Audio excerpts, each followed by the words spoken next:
Ads లేకుండా latest episodes చూడండి.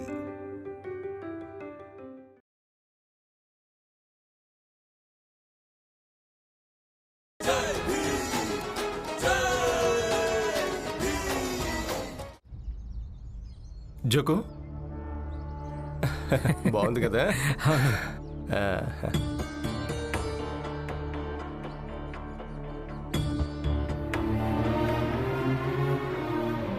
దలియమ్మ, నందు, మనోహర్ ఎక్కడున్నారు? అప్పుడు బాగా మాట్లాడారు కదా, కోటు వేసుకుని వస్తే కాల్ చేస్తామని. ఏమైంది? భయపడి పారిపోయారా?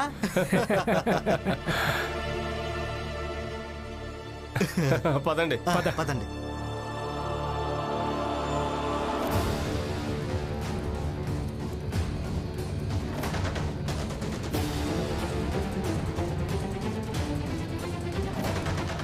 నందు, మనోహర్, మీరిద్దరు ఇప్పటిదాకా కాగడ పట్టుకునే ఉన్నారా? మేమేమనుకున్నామంటే ఈ పాటికి ఆవేశం చల్లారిపోయి ఉంటుందని. కానీ మీ ఇద్దరికి పిచ్చి పట్టినట్టుంది.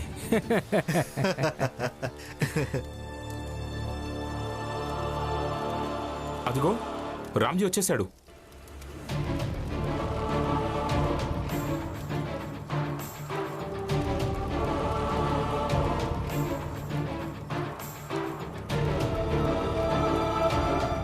రామ్జీ అన్న, కోరట్లో ఏం జరిగింది?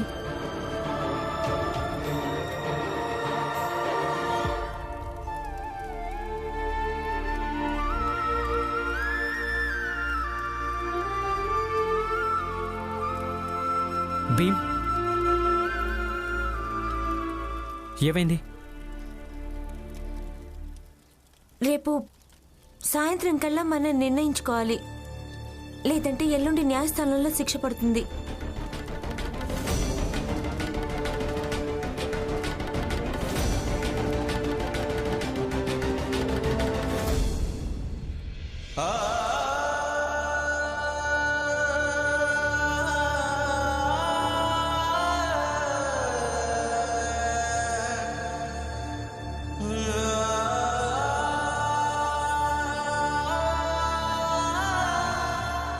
పోట్లాడుతూ గొడవ పడుతూ నేను మీ పిల్లలందరినీ పెంచాను కదా, అందరికీ పెళ్లిళ్ళు కూడా చేశాను.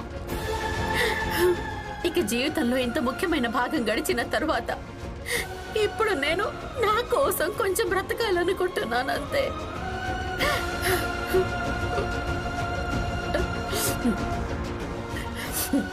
మీరు ఒక నిర్ణయం తీసుకోక తప్పదు. మీ దగ్గర ఈ రోజు అలాగే రేపటి దాకే సమయం ఉంది.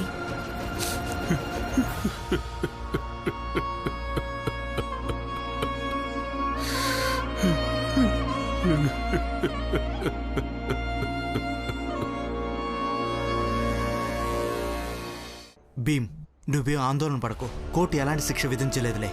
కోర్టు అలా ఎలా శిక్షను విధించగలదు? ఈ కాగడాన్ని మేము నీ గెలుపుని ఆశిస్తూ వెలిగించాం.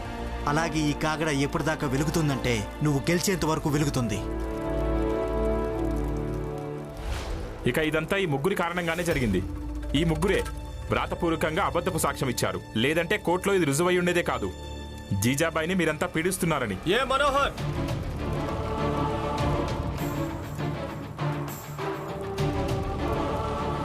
మేము కోటు వేసుకున్నాం, కొంచెం పద్ధతిగా మాట్లాడు. ఏ హితేష్ అన్నా, ఈ కాగడ చూస్తున్నావు కదా, ఈ కాగడ మీ ముగ్గురి కోట్లు కాల్చడం కోసమే.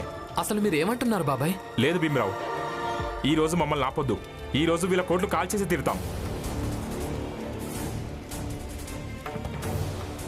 అవునా? అంతా అర్థమైందా? అయితే కాల్చి చూపించు. కాదు బాబాయ్, మీరు. లేదు భీమ్, ఈ రోజు వద్దు. వాళ్ళని రోజు నువ్వు ఆపొద్దు. కానీ అమ్మ, వాళ్ళు తప్పు చేయబోతున్నారు. లేదు బాబాయ్, మీరు తప్పు చేస్తున్నారు. మీరు అలా చేయకండి. నువ్వాకు.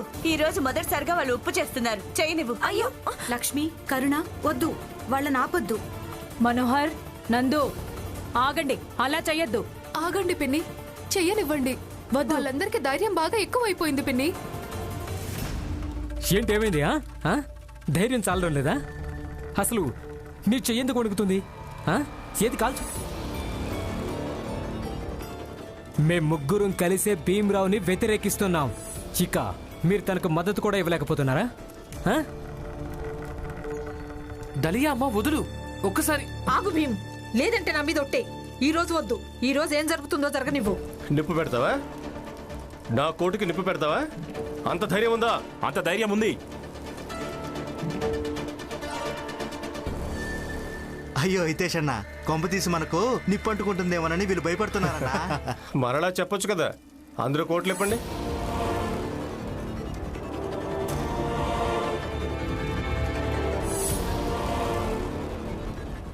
ఎందుకు రెచ్చగొడుతున్నారు? లక్ష్మి ఆగు. ఇప్పుడు అంటించండి, నిప్పంటించండి. నిన్నే నిప్పంటించి చూపించు. పెట్టండి. నిప్పు పెట్టండి. ధైర్యం లేదా? అంటించు. ఇదిగో పెట్టండి. ఆగండి బాబాయ్, మీరు ఇలా చేయకండి. నిన్నే నిప్పు పెట్టు. చూస్తావేంటి? నిప్పు పెట్టు.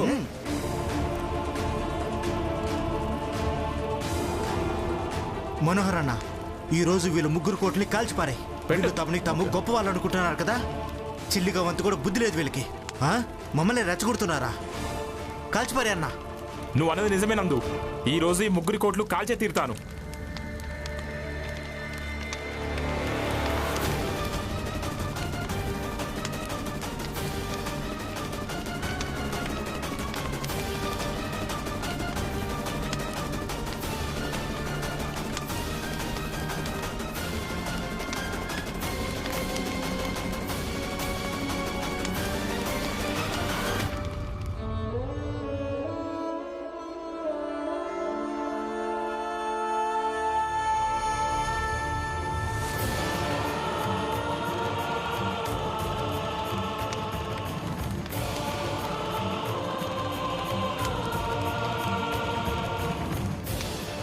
నువ్వు నా కోటు కాల్చేస్తావా? ఈ రోజు నీ అంత తేలుస్తాను. జోగు అన్నా, ఇప్పుడు కేవలం మీ కోట్లనే కాల్చేశాను. ఒకవేళ ముందుకొచ్చారో ఇదే కాగడాతో మీ ముగ్గురిని కాల్చేస్తాను.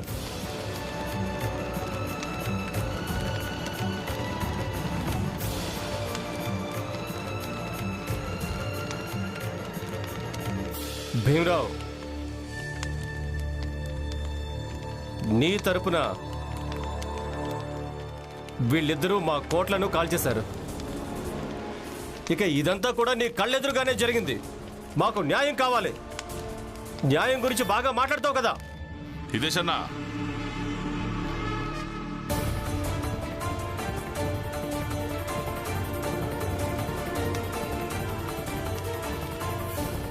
భీమ్ మీ ముగ్గురి నాటకాలను చూస్తూ కూర్చోలేడు.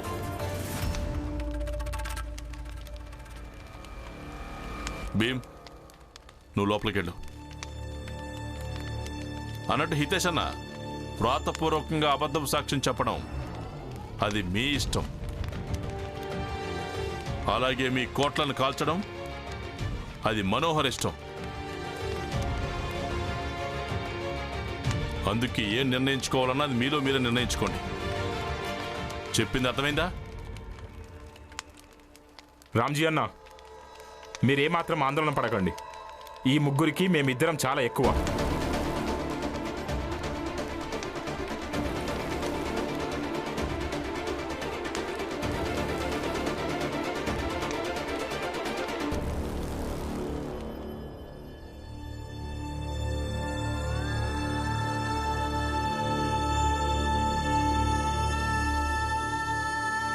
మావయ్య భోజనం చెయ్యనని చెప్పారు. ఎలా ఆయనకు తినిపించడం? ఏం ప్రయోజనం లేదు. ఆయన భోజనం చెయ్యలేరు. మానసికంగా ఆయనకు చాలా తీవ్రమైన గాయమైంది.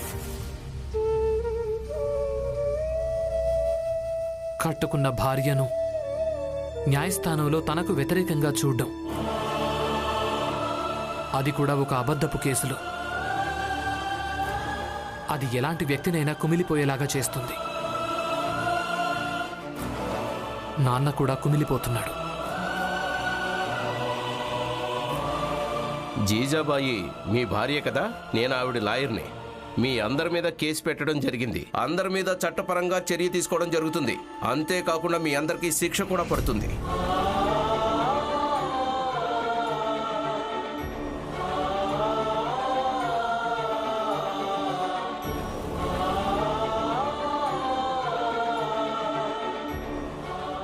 జడ్జి గారు మానవతా దృక్పథంతో తీర్పిచ్చారు. మీ అందరి దగ్గర రేపటిదాకే సమయం ఉంది, లేదంటే ఎల్లుండి మీ కుటుంబ సభ్యులందరికీ శిక్ష విధించడం జరుగుతుంది. జీజాబాయ్, నాకు బతకాలనుంది, కానీ నీ షరతుకు అంగీకరించి లేదా కోర్టు ఆదేశాన్ని అంగీకరించి మాత్రం బతకలేను. మీరు నిర్ణయం తీసుకోక తప్పదండి. మీ దగ్గర ఈ రోజు అలాగే రేపటిదాకే సమయం ఉంది. జీజాబాయ్, నీకు ఎలా చెప్పాలి? కోర్టులో నిన్ను ఇలా వ్యతిరేకంగా చూడడం నేను తట్టుకోలేకపోయాను. అప్పటి నుంచి తల నొప్పి వస్తోంది. ఇక దాని బాధ మనసులో కలుగుతోంది.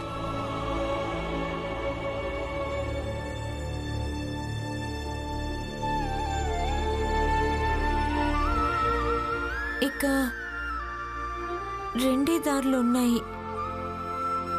ఒకటి మావయ్య అత్తయ్య మాట వినడం,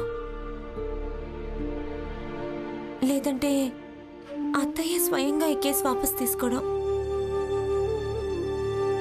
కానీ అత్తయ్య ఎప్పటికీ కేసు వాపస్ తీసుకోలేదు. ఇక ఇందులో కష్టమైంది ఏంటంటే కేవలం రేపటిదాకే సమయం ఉంది.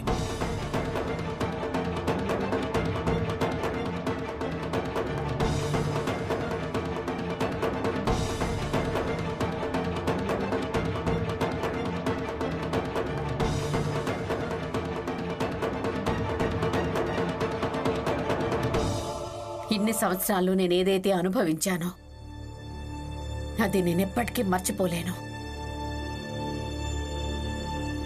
ఇప్పుడు నా కోరిక ఏంటంటే ఆ బాధ మీరు కూడా అనుభవించాలి అని.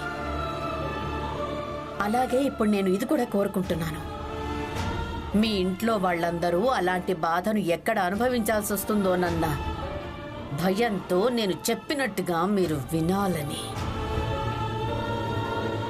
నేను చెప్పినట్టు మీరు వినక తప్పదు. ఇంట్లో వాళ్ళే మిమ్మల్ని ఒప్పిస్తారు.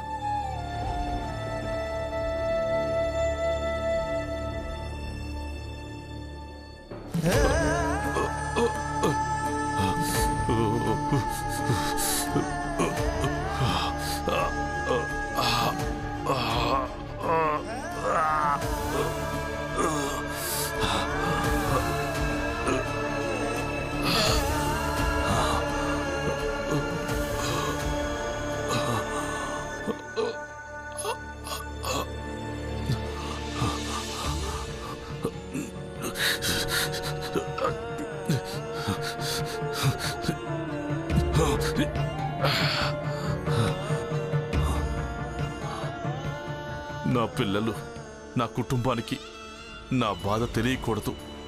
ఇది నా బాధ మాత్రమే, నేనే భరించాలి.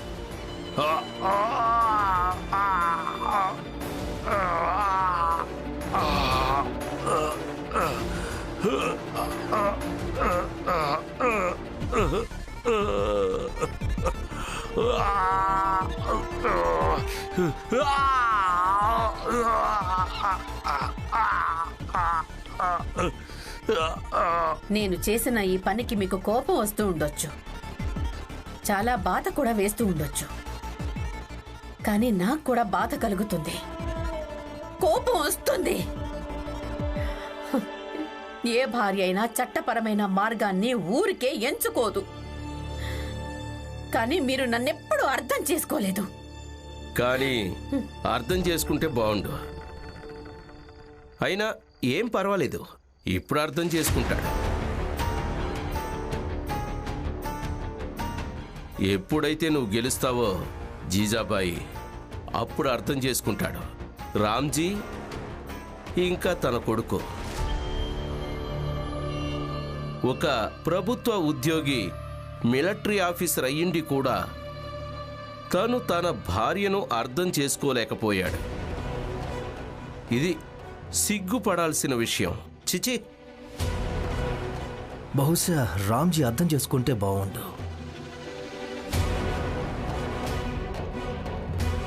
సర్లేక ఏదైతే సాధ్యం కాదో జీజాబాయ్, దాని గురించి మాట్లాడడం ఎందుకు?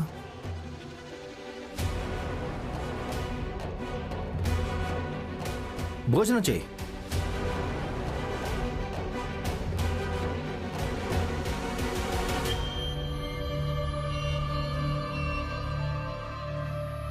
ఇక భోజనం చేసిన తర్వాత రేపటికి ఏర్పాట్లు చేసుకో.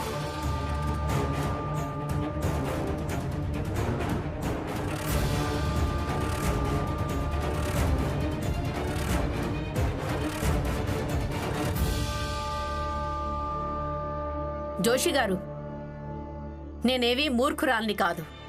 నాకంతా అర్థం అవుతుంది. అలాగే ఇది కూడా అర్థం చేసుకోగలను. ఏ వ్యక్తులైతే మీ దృష్టిలో క్రిమికీటకాల్లాంటి వాళ్ళో వాళ్ల కోసం మీరు భోజనం ఎందుకు తీసుకొచ్చారో, అలాగే నా గెలుపు కోసం మీరందరూ నేను గెలవాలని ఎందుకు ఆరాట పడుతున్నారు. చూడండి లాయర్ గారు, ఒకవేళ మా ఇంట్లో భీం లేకపోయి ఉంటే నా తలరాత నన్ను ఇంత దూరం దాకా తీసుకొచ్చేదే కాదు. నేను నా భర్తకు శత్రువులా మారేదాన్నే కాదు.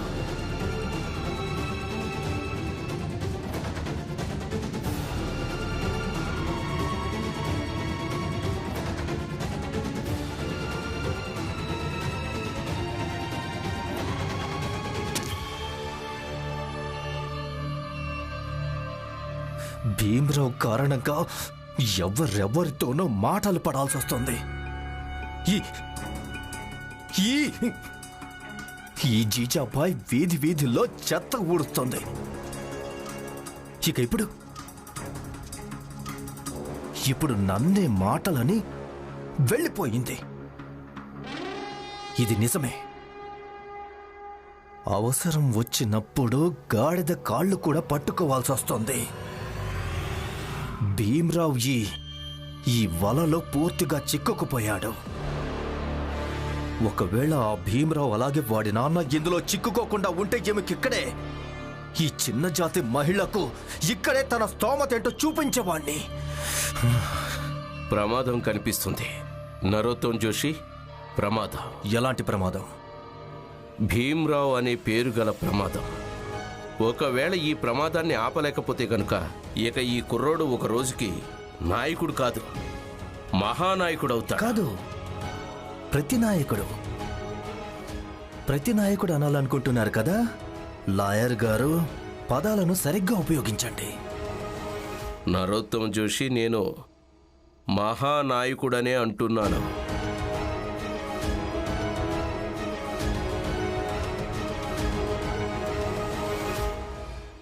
ఈ జీజాబాయి లాంటి ఆడవాళ్లు పెద్ద జాతి వ్యక్తులకు సమాధానం చెప్పడం నేను నా జీవితంలో ఎప్పుడూ చూడలేదు. ఎందుకంటే ఏ జీజాబాయి భీమ్ని ద్వేషిస్తూ ఉంటుందో అదే జీజాబాయి మీద భీమ్ ప్రభావం పడుతుంది. ఎప్పుడైనా ఎవరైనా వ్యక్తుల ప్రభావం శత్రువుల మీద మొదలవుతుందో ఆ వ్యక్తి కేవలం నాయకుడు కాదు, మహానాయకుడవుతాడు.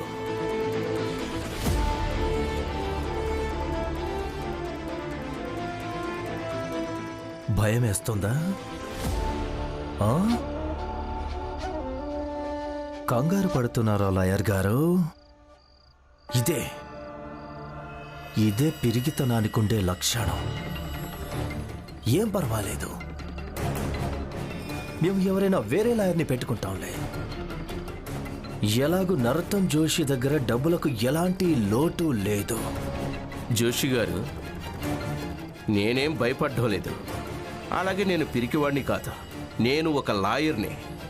ఇక ఈ కేసు నేనే వాదిస్తాను, అలాగే గెలుస్తాను కూడా.